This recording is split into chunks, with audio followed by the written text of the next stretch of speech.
আসসালামু আলাইকুম ভিউয়ার্স, সবাই কেমন আছেন? আশা করি সবাই ভালো আছেন। আলহামদুলিল্লাহ আমিও ভালো আছি।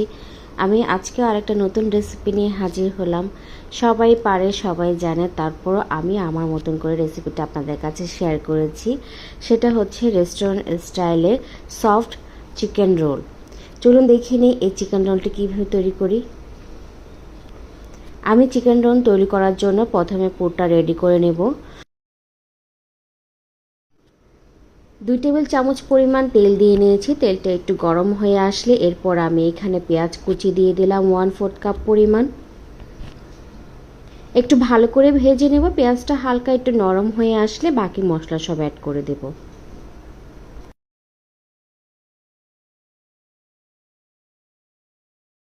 রসুন বাটা আধা চা চামচ দিয়ে দিলাম। আদা বাটা আধা চা চামচ দিয়ে দিলাম। কাঁচামরিচ বাটা 1 চা চামচ। এখন ভালো করে একটু ভেজে নেব। সামান্য একটু পানি দিয়ে দেব যাতে করে মশলাটা পুড়ে না যায়। এরপর এখানে দিয়ে দিলাম আমি এখানে 2 কাপ পরিমাণ বাঁধাকপি কুচি, 1 কাপ পরিমাণ গাজর কুচি, সিদ্ধ ঝুরা চিকেন 1 কাপ। এই চিকেনটাকে আমি যখন সিদ্ধ করতে দিয়েছিলাম তখন সামান্য পরিমাণ আদা বাটা, রসুন বাটা আর লবণ দিয়ে সিদ্ধ করে নিয়েছি। সিদ্ধ করে আমি ভালো করে ঝুরা করে নিয়েছি, কুচি কুচি করে নিয়েছি। এরপর আমি দিয়ে দিলাম সয়া সস 2 চা চামচ, ফিশ সস দিয়ে দিলাম এখানে আমি 1 চা চামচ পরিমাণ, সাদা গোলমরিচের গুঁড়া 1 চা চামচ। আপনারা চাইলে কালো গোলমরিচ গুঁড়াটাও অ্যাড করতে পারেন। এরপর দিয়ে দিলাম হালাল চিকেন পাউডার 1 চা চামচ পরিমাণ।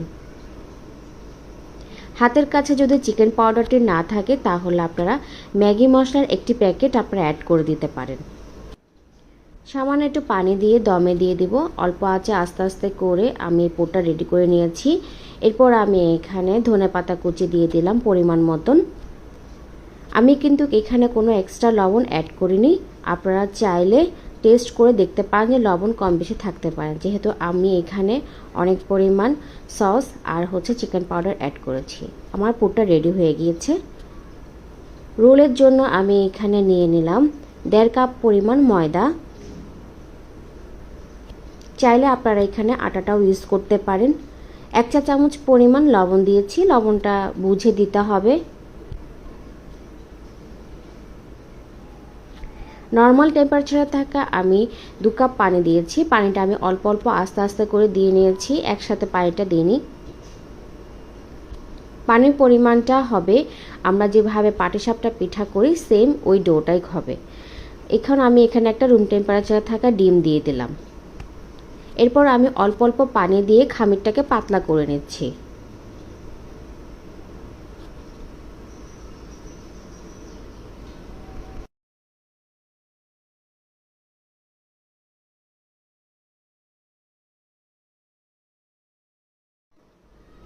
দেখতেই পাচ্ছেন পাতলাও না ঘনও না, এরকম একটা টেক্সচার থাকতে হবে। এটা রেস্টে রাখার কোনো দরকার নেই, আমরা সরাসরি রোল বানাতে যাব। একটি ননস্টিক প্যানের মধ্যে আমি সামান্য পরিমাণ তেল দিয়ে ব্রাশ করে নিচ্ছি।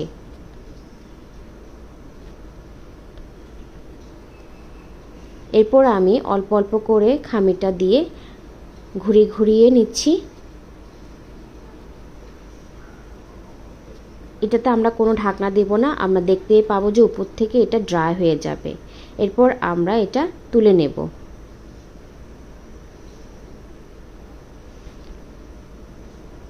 মিনিমাম 1 মিনিট সময় লাগতে পারে। এভাবে করে বাকি সবগুলো রুটি আমি তৈরি করে নিচ্ছি।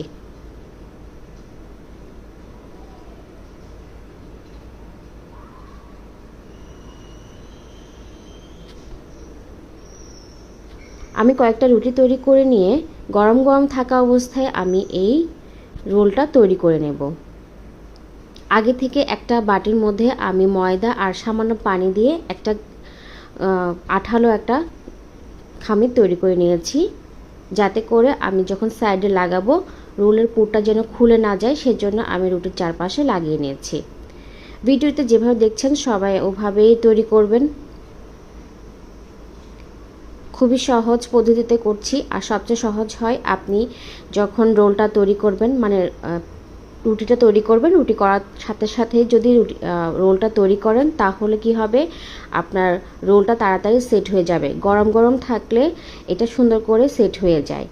যখন একটু ঠান্ডা হয় আপনার যে ময়দার খামিরটা করেছি সেটা একটু বেশি লাগে, খুলে যাওয়ার সম্ভাবনা থাকে। এভাবে করে বাকি সবগুলোই আমি তৈরি করে নিয়েছি, দেখতে পাচ্ছেন খুব সুন্দর হয়েছে মাশাআল্লাহ।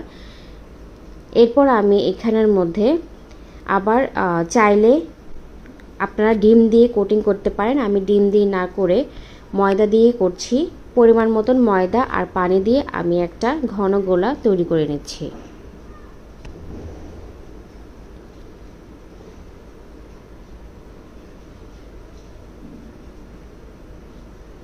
এতে করে যে ডিমের এক্সট্রা একটা খরচ সেটা থেকে বেঁচে যাওয়ার সম্ভাবনা থাকে, আর খেতেও কিন্তু খারাপ হয় না। এভাবে করে আমি গোলার মধ্যে ডুবিয়ে ব্রেড ক্রামের মধ্যে চুবিয়ে রোলগুলো তৈরি করে নিলাম। দেখতেই পেলেন তো খুব সহজভাবে কিন্তু রোলগুলো তৈরি হয়ে গিয়েছে। এখন আমি এগুলোকে একটার সাথে একটা না লাগিয়ে একটু ফাঁক ফাঁক করে রেখে তারপর আমি ডিপ ফ্রিজে রেখে দেব। ডিপ ফ্রিজে ভাজার জন্য হলে ডিপ ফ্রিজে আধা ঘন্টা রাখলেই হবে। আর যখন সংরক্ষণ করবেন অবশ্যই ডিপ ফ্রিজে এভাবে 3 থেকে 4 ঘন্টা রাখতে হবে। 3 থেকে 4 ঘন্টা রাখার পরে একটা এয়ারটাইট বক্স করে রেখে দিতে হবে। এর থেকে যদি আপনি বেশি এয়ারটাইট বক্স করে না রেখে যদি এভাবে খোলা রাখেন তাহলে আপনার রুটিগুলো ফেটে যাওয়ার সম্ভাবনা থাকে।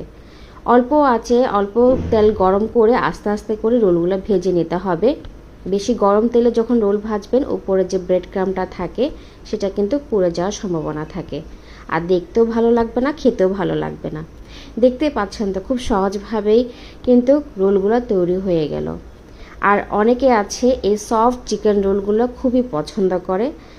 যাদের এই রেসিপিটি পছন্দ হয়েছে অবশ্যই লাইক কমেন্ট শেয়ার করতে ভুলবেন না। আর আমাকে জানাবেন যে আমার রেসিপিগুলো আপনাদের কাছে কেমন লেগেছে। সবাই ভালো থাকবেন, সুস্থ থাকবেন, আমার জন্য দোয়া করবেন। আর আমার চ্যানেলটিকে অবশ্যই সাবস্ক্রাইব করে পাশে থাকবেন। আর আমার ফেসবুক পেজ থেকে যদি কেউ দেখে থাকেন অবশ্যই একটা ফলো বাটনে ক্লিক করে যাবেন। সবাইকে অনেক অনেক ধন্যবাদ। আল্লাহ হাফেজ, আসসালামু আলাইকুম।